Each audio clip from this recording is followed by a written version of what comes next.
Bonjour. Bonjour. Today we are just here on this little farm with our new friend Mathilde. And she's going to show us all around, all the spots where she grows berries and makes jams and preservatives. And we're going to go and tour that farm, and hopefully you'll stick around to see this beautiful property over here in the Brittany coast of France. We go? Yeah.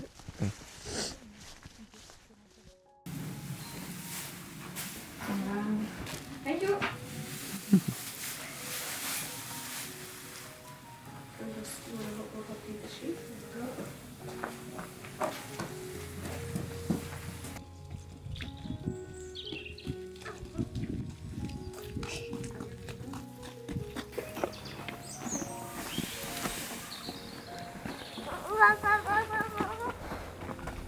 Let's start with your name, how long you've been on this property, and then how long you've been interested in gardening.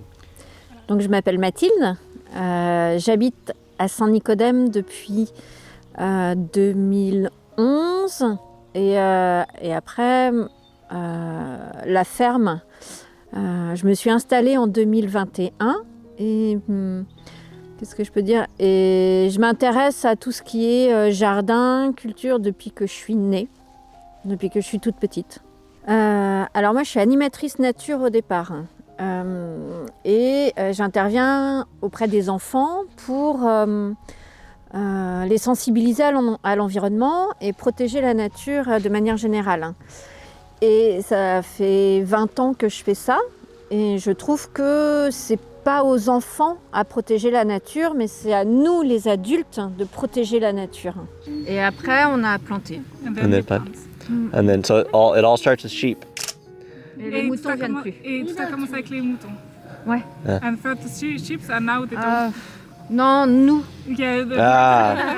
And yeah, don't discredit your work. Here we say huile de coude. Ouais. It's, You work your, really a lot of with your elbow Yep. grease. With your body. Yeah. Yep, a lot of your body, yep.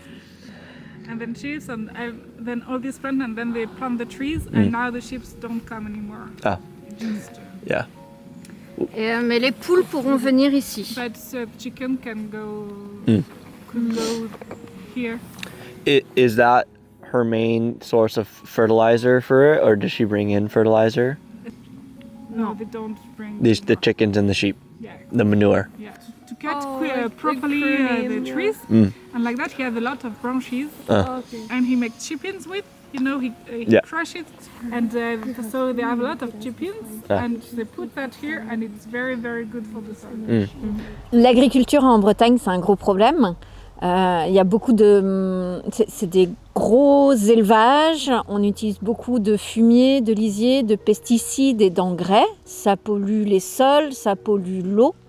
Et je pense qu'on peut revenir à une agriculture plus familiale et plus protectrice de l'environnement. Et du coup, dans ma famille, on a toujours fait des confitures, on a toujours fait des conserves, on a toujours eu un jardin pour se nourrir. Et quand on a habité ici avec David en 2011, on a commencé par faire un jardin et on a tellement fait de conserves et de confitures qu'on a commencé à les distribuer. Et d'où l'idée de les vendre. Et le but, c'était d'avoir une ferme, mais sans crédit auprès de la banque, sans avoir trop d'investissement, mais de la faire petit à petit. Why is farming organic or pesticide free important, and what role do the sheep and chickens play? Quand on travaille à protéger la nature, on ne peut pas utiliser de pesticides. C'est pas entendable. Les pesticides, ça tue. Ça tue. Et quand on travaille la nature, on ne veut pas tuer, on nourrit. Et on n'a pas besoin des pesticides.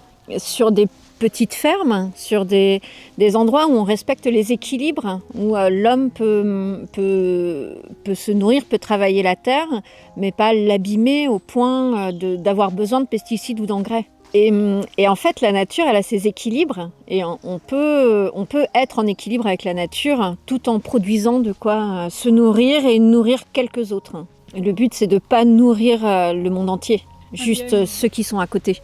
Et au printemps, In springtime, the bud is Ouais. going to make some. Growth. Il y aura des nouvelles tiges qui porteront des fleurs et qui donneront des fruits.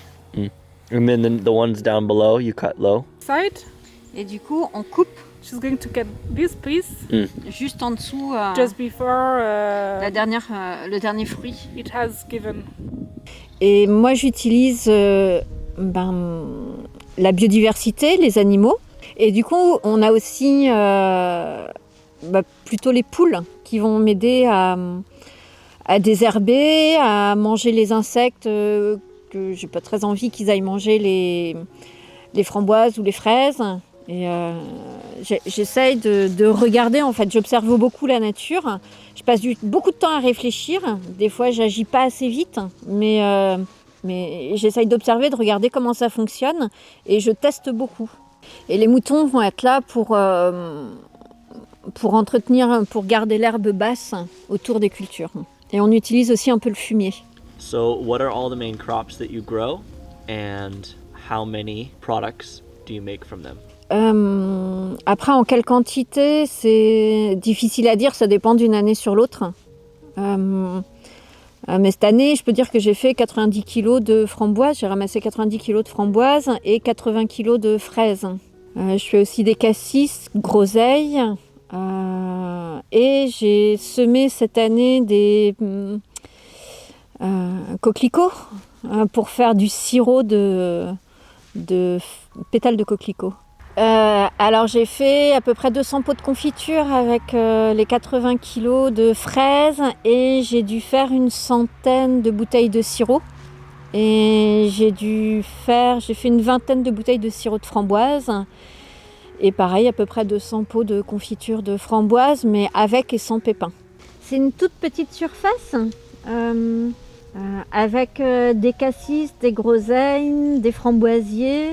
Il y a des fraises aussi, des There's kiwis also et rhubarbe. and rhubarb. Et dans le fond, il y a des châtaigniers. Et il y a un mur qui a été fait en rondins de bois pour la biodiversité.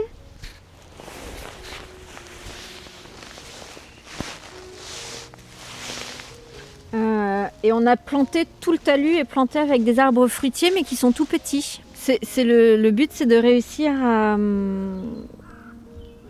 à travailler cette petite partie sur un petit temps, et de voir après si on peut faire ça ailleurs aussi.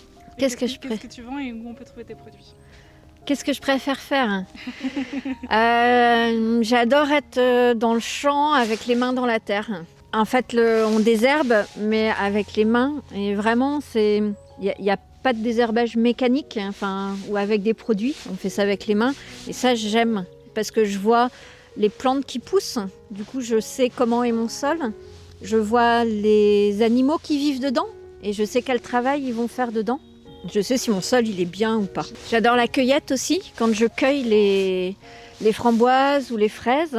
Et j'adore les mettre aussi dans la bassine pour en faire des confitures. Et du coup, je fais des confitures, des sirops, je fais de la crème de châtaigne et un nectar de rhubarbe. Voilà. Et mes produits, je les vends dans des petites épiceries locales, parce que c'est un petit endroit, je ne produis pas beaucoup, mais tout ce que je produis, je le vends dans des épiceries locales. C'est quoi le nom et le logo de ta ferme? Ça s'appelle la ferme aux chouettes. It is called the Olds Farm, and you can see there is 2 all on the etiquette. Il y a deux. Ok.